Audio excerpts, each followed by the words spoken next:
Hi friends, welcome to my channel. So இன்னைக்கு நம்ம எங்கே இருக்கோம்னு பார்த்தீங்கன்னா ராம்நாட்டில் தாங்க இருக்கோம். ராம்நாட்டில் ராம்நாட் சமைக்காரங்க செம்மையாக செஞ்சு கொடுத்துட்டு இருக்காங்க. செஃப் யாசர் ப்ரோ தான் நம்ம கூட இருக்காங்க. ஹாய் ப்ரோ, எப்படி இருக்கீங்க? ஹாய், நல்லா இருக்கேன். நீங்க எப்படி இருக்கீங்க? நல்லா இருக்கேன் ப்ரோ. இன்னைக்கு நீங்கள் என்னென்னலாம் செய்ய போறீங்க? இன்னைக்கு வந்து கீ ரைஸ் ஒரு 50 கிலோ போட்டிருக்கோம். சிக்கன் குருமா ஒரு 60 கிலோ, சிக்கன் சுக்கா ராம்நாட் ஸ்டைலில் வந்து ஒரு 40 கிலோ போட்டிருக்கோம். எல்லாமே ராம்நாட் ஸ்டைல் தான், லோக்கல் ஸ்டைல் தான். இன்னைக்கு நம்ம 400 பேத்துக்கு வந்து நெய் சோறு எப்படி செய்யறாங்கன்னு பார்ப்போங்க. நெய் சோறுக்கு இப்போ ஒரு கனமான பாத்திரம் எடுத்துக்கிறாங்க. அது கூட வந்துட்டு பட்டை, கிராம்பு, ஏலக்காய் வந்து சேர்த்துக்கிறாங்கங்க தேவையான அளவு.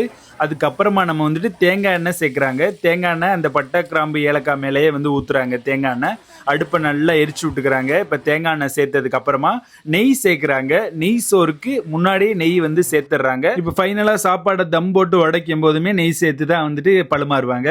இப்போ நெய் சேர்த்துட்டாங்க. நெய் சேர்த்ததுக்கு அப்புறமா ரீஃபைண்ட் ஆயில் வந்து சேர்த்துக்கிறாங்க. இந்த இடத்துல நீங்கள் என்ன வேணாலும் பயன்படுத்தலாம். கடலெண்ணெய், நல்லெண்ணெய், என்ன வேணாலும் சேர்த்துக்கலாங்க. தேங்காய் எண்ணெய் மெயினாக. இப்போ நம்ம கருவேப்பிலை வந்துட்டு ஒரு கைப்பிடி அளவுக்கு நிறையாவே வந்து சேர்த்துக்கிறாங்க. கருவேப்பிலை நல்லா எண்ணெயில் பொரிஞ்சதுக்கு அப்புறமா இப்போ நம்ம அதில் என்ன சேர்க்குறாங்கன்னு பார்ப்போம். ரம்பா இலைகள் வந்து சேர்க்குறாங்க. பிரியாணி இலை மாதிரி ரம்பா இலையுமே நல்ல ஒரு வாசனை கொடுக்கும் நெய் சோறுக்கு. இப்போ ரீஃபைண்ட் ஆயில் வந்து எந்த அளவுக்கு தேவையோ அந்த அளவுக்கு வந்து ஊற்றிக்கிட்டாச்சு. இது வரைக்கும் நம்ம என்னென்ன ஊற்றிருக்கோம்னா பட்டை, கிராம்பு, ஏலக்காய், தேங்காய் எண்ணெய், ரீஃபைண்ட் ஆயில் எல்லாமே வந்து சேர்த்துருக்காங்க. இப்போ பச்சை மிளகா வந்து சேர்த்துருக்காங்கங்க. பச்சை மிளகா சேர்த்து நல்லா வந்து வதக்கி விட்டதுக்கு அப்புறமா இப்போ இஞ்சி பூண்டு பேஸ்ட்டு வந்து சேர்க்குறாங்க. இஞ்சி பூண்டு பேஸ்ட்டு சேர்த்து அந்த பச்சை வாசனையெல்லாம் போகிற அளவுக்கு நல்லா வந்து அந்த எண்ணெயிலே வந்து வதக்கிக்கிறாங்க. இப்போ இஞ்சி பூண்டோட பச்சை வாசனை எல்லாமே போயிருச்சு. இப்போ இந்த நெய் சோறுக்கு தேவையான அளவு கல்லுப்பு வந்து சேர்த்துக்கிறாங்க. இப்போ 400 பேத்துக்கு செய்கிறோம். மொத்தமாக இப்போ 1 கிலோ அளவுக்கு கல்லுப்பு வந்து சேர்த்துருக்காங்க. இப்போ நெய் சோறுக்கு தேவையான அளவு தண்ணி சேர்த்துக்கிறாங்க. தண்ணி எந்த அளவுக்கு சேர்க்கணும்னா இப்போ சாப்பாடு எவ்வளோ இருக்கோ அந்த அளவுக்கு சேர்க்கணுங்க. இப்போ பொன்னி அரிசி தான் சேர்க்குறாங்க. நீங்கள் வீட்டில் 1 கப் அரிசி சேர்க்குறீங்கன்னா 2 கப் அளவுக்கு தண்ணி வந்து தேவைப்படுங்க. இப்போ தண்ணி எந்த அளவுக்கு தேவையோ அந்த அளவுக்கு இந்த நெய் சோறில் வந்து சேர்த்துக்கிறாங்கங்க. இவங்க இங்கே ராம்நாடு சைடில் வெங்காயம், தக்காளிலாம் வந்து சேர்க்கலை. டைரெக்டாகவே வந்துட்டு தண்ணி வந்து சேர்த்துட்டாங்க. இப்போ தண்ணி வந்துட்டு எந்த அளவுக்கு தேவையோ அளந்து வந்து வச்சுக்கிறாங்க. இப்போ நல்லா மிக்ஸ் பண்ணி விட்டுக்கிறாங்க. ஏன்னா கல்லுப்புலாம் நம்ம போட்டுக்கிறனால நல்லா மிக்ஸ் பண்ணி விட்டதுக்கப்புறமா நல்லா கல்லுப்புலாம் கரைஞ்சிடும். இப்போ மூடி போட்டு மூடி விட்டுறாங்க. இப்போ அடுப்புமே நல்லா வந்து எரிச்சு விட்றாங்கங்க. ஒரு 20 நிமிஷம் ஆகுங்க நல்லா கொதிச்சு வர்றதுக்கு. இப்போ நல்லா கொதிச்சு வந்ததுக்கு அப்புறமா புதினா மல்லி வந்து ஆட் பண்ணிக்கிறாங்க. புதினா மல்லி வந்து ஒரு 2 கைப்பிடி அளவுக்கு வந்து ஆட் பண்ணிக்கிட்டாங்க. இப்போ நல்லா புதினாவோட ஃப்ளேவர் வந்துட்டு நெய் சோறுக்கு ரொம்பவே டேஸ்ட்டு கொடுக்குங்க. இப்போ நல்லா மிக்ஸ் பண்ணி விட்டதுக்கு அப்புறமா அடுத்து இப்போ அரிசி வந்து சேர்த்துப்பாங்க. இப்போ நம்ம வீட்டில் பொன்னி அரிசி செய்கிறோம் இல்லையா, இப்போ அந்த அரிசியில் தான் வந்துட்டு இப்போ நெய் சோறு வந்து பண்ண போகிறாங்க. எந்த அளவுக்கு அரிசி தேவையோ அந்த அளவுக்கு வந்துட்டு தண்ணி ஊற்றி நல்லா வந்து 2 கிளை வந்து களைஞ்சிடணுங்க. அதுக்கப்புறமா தான் நம்ம வந்துட்டு ஆட் பண்ணணும். அரிசியெல்லாம் வந்துட்டு ஊற வைக்கலாம் கிடையாது. டைரெக்டாகவே வந்துட்டு களைஞ்ச உடனே தண்ணி வடிஞ்சதுக்கு அப்புறமா ஆட் பண்ணுறது தாங்க. இந்த மாதிரி வடிகூடையில் வந்து போட்டுக்கிறாங்க. வடிகூடையில் போட்டதுக்கு அப்புறமா தண்ணி எல்லாமே நல்லா வந்து வடிஞ்சிருங்க. நம்மளுக்கு அரிசி மட்டுமே நல்லா வந்து கிடச்சிரும். அரிசியுமே நல்லா வந்து கழுவிட்டாங்க. இப்போ இதே மாதிரி எல்லா அரிசியுமே இந்த வடிகூடையில் வந்து போட்டு நல்லா வந்து எடுத்து வச்சுக்கிறாங்க தண்ணியை வடித்து. இப்போ பாருங்கள், இந்த அளவுக்கு நல்லா மலமலன்னு கொதிச்சதுக்கு அப்புறமா தான் வந்துட்டு அரிசியை வந்து கொட்டுறாங்க. நம்ம வடித்து வச்சுருந்த அரிசி எல்லாமே இந்த தண்ணி வந்து கொதிச்சதுக்கு அப்புறமா நம்ம வந்து கொட்டிக்கிறாங்க. கொட்டி விட்டுக்கலாங்க. எவ்வளோ அரிசி இருக்கோ இப்போ அவ்வளோ அரிசியுமே வந்துட்டு கொட்டிக்கிறாங்க. இன்றைக்கி நம்ம 400 பேத்துக்கு வந்து செய்கிறாங்க. இதுக்கு சைடிஷாக வந்து பார்த்திங்கன்னா நம்ம சிக்கன் ஒயிட் குருமா, அது கூடவே வந்துட்டு சிக்கன் சுக்கா எல்லாமே வந்துட்டு லோக்கல் ஸ்டைல் தான், ராமநாதபுரம் ஸ்டைலில் தாங்க பண்ணுறாங்க. இப்போ அரிசி எல்லாமே வந்து கொட்டிட்டாங்க. கொட்டி விட்டதுக்கப்புறம் நல்லா வந்து கலக்கி விடணுங்க. ஈவனாக எல்லா இடத்துலையுமே ஒரே இடத்துல அரிசி சேர்ந்து நிற்காமல் எல்லா இடத்துலையுமே படுற மாதிரி வந்து கலக்கி விட்றாங்க.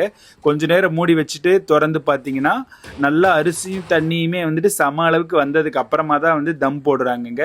இப்போ அடுத்து ஒரு 20 நிமிஷம் ஆகுங்க. அரிசியும் தண்ணியும் வந்து ஒரு சம அளவு வர்றதுக்கு நல்லா கொதிச்சு வேகட்டுங்க.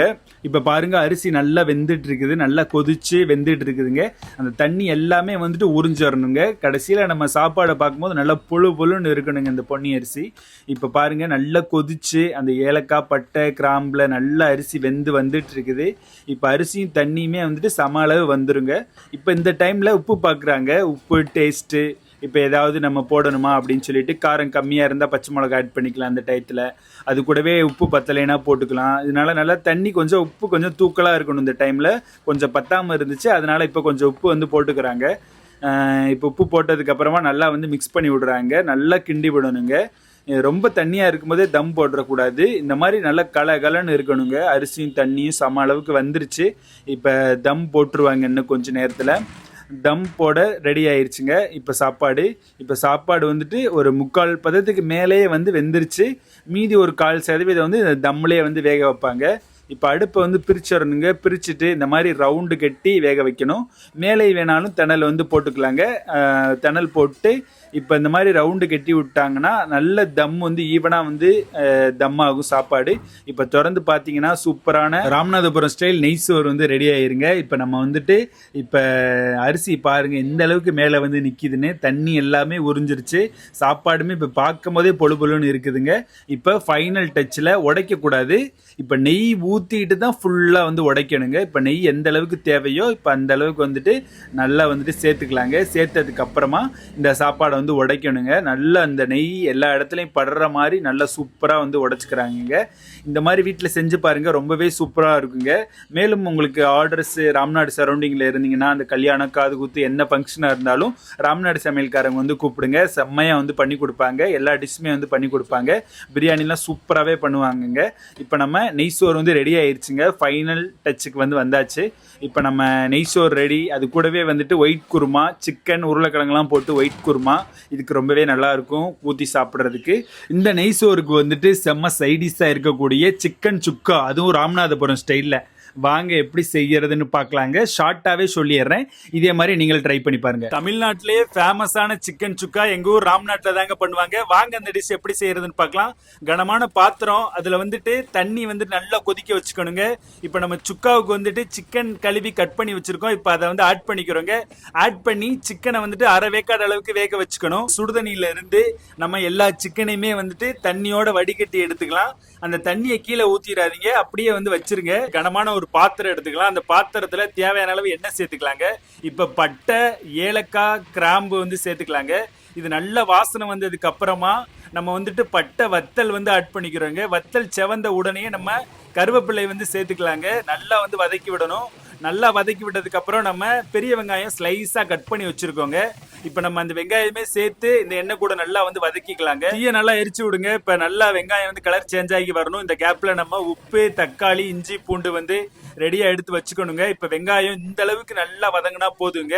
இப்ப நம்ம இஞ்சி, பூண்டு, தக்காளி, அது கூடவே வந்துட்டு தேவையான அளவு கல்லுப்புமே எடுத்து சேர்த்துக்கலாங்க இந்த மசாலா கூட. இப்ப சிக்கன் சுக்காவுக்கு வந்துட்டு மசாலா வந்து ஆட் பண்ண போறோம். ஆச்சி காஷ்மீரி மிளகாய் தூள், அது கூடவே வந்துட்டு ஆச்சி சீரகத்தூள், அது கூடவே வந்துட்டு ஆச்சி மட்டன் மசாலா வந்து சேர்த்துக்கலாங்க.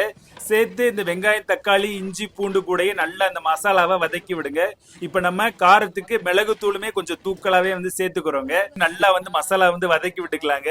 இப்ப நம்ம சிக்கன் வேக வச்சோம் இல்லையா, அந்த தண்ணி கொஞ்சம் எடுத்து வச்சிருந்தோம். இப்ப அதையுமே இந்த மசாலா கூட சேர்த்து நல்லா வந்து வதக்கி விட்டுக்கலாங்க. இப்ப நம்ம நல்லா வதக்கணுங்க.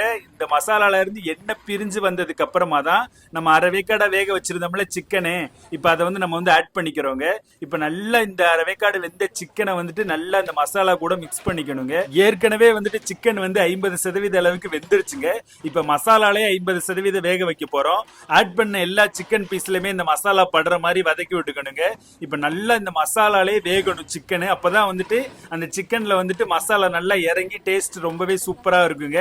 இப்ப நம்ம தேவையான அளவு நெய் சேர்த்துக்கலாங்க. நெய் வந்து சேர்த்து நம்ம வந்துட்டு பெப்பர் தூள் வந்து சேர்க்கணும். அடுத்து சேர்த்துட்டு தம் போடணுங்க.